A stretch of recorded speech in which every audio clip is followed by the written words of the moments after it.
बताई? हाँ बताओ। सुन। कौने लइका से तू हंस के बतियावत रहली रे हमके देखी देख तू काहे महटियावत रहली रे।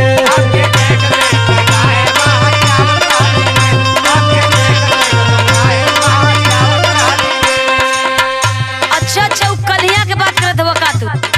रोज का तोर बात बताओ। अब जैसे तू नाटक करेला ना, तू इतना शक्की हो गई आजकल। अब तो तू अकेले के हम खुदे परेशान रहे। जवन लौकत है तवन बतियावत। सुन हमार बात पहले। हाँ बताओ। गलत फहमी में तू हरदम काहे पड़ल रहेला, काहे पड़ल रहेला, बिना जनले सुनले खाली हमसे लड़त रहेला।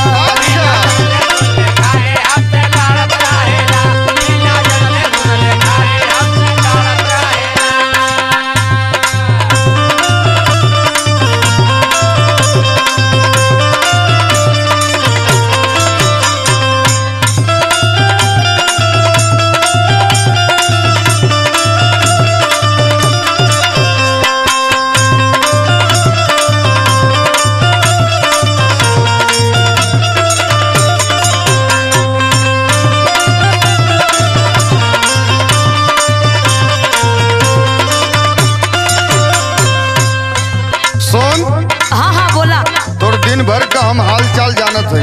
अरे अब का तू ऐसे बतियाई, तोरा दिमाग के हम खा ले तू कैसे बतियावत? बतावत है सुन। हाँ बतावा। घूमत रहली काल है करे साथे तू बाजारे में,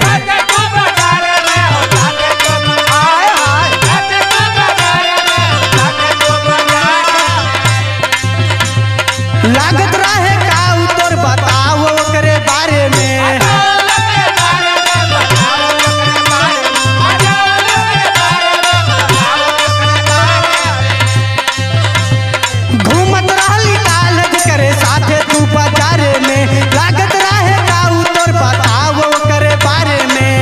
कौन चीज करे हाथ में थमावत रहली रे हमके देख देख तू काहे महटियावत रहली रे।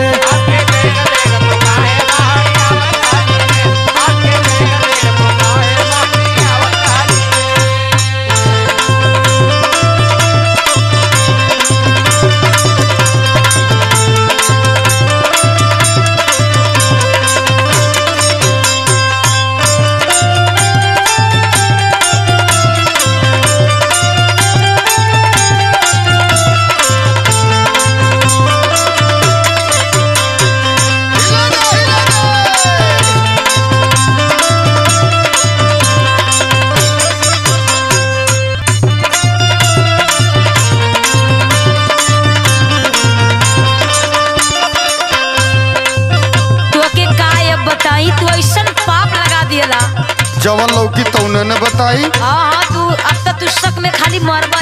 हाँ तू सफाई दायक। सुना हमार बात। सुनावा। तोरे खरीदारी साथे गइल रहे माई,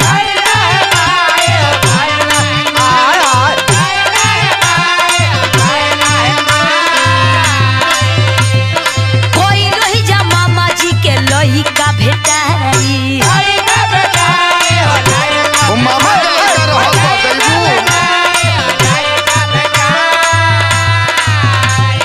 करे खरीदारी साथे गइल रहली माई, कोई ओही जा मामा जी के लइका भेटाई।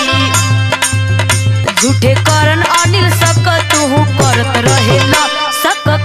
रहेला, बिना जल्ले सुनले खाली हमसे लड़त रहेला।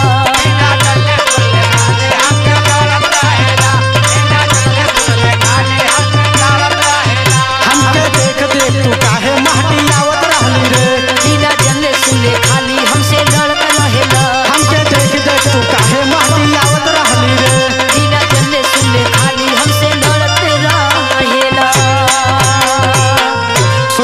सुधर जो का तो के बताइए अब।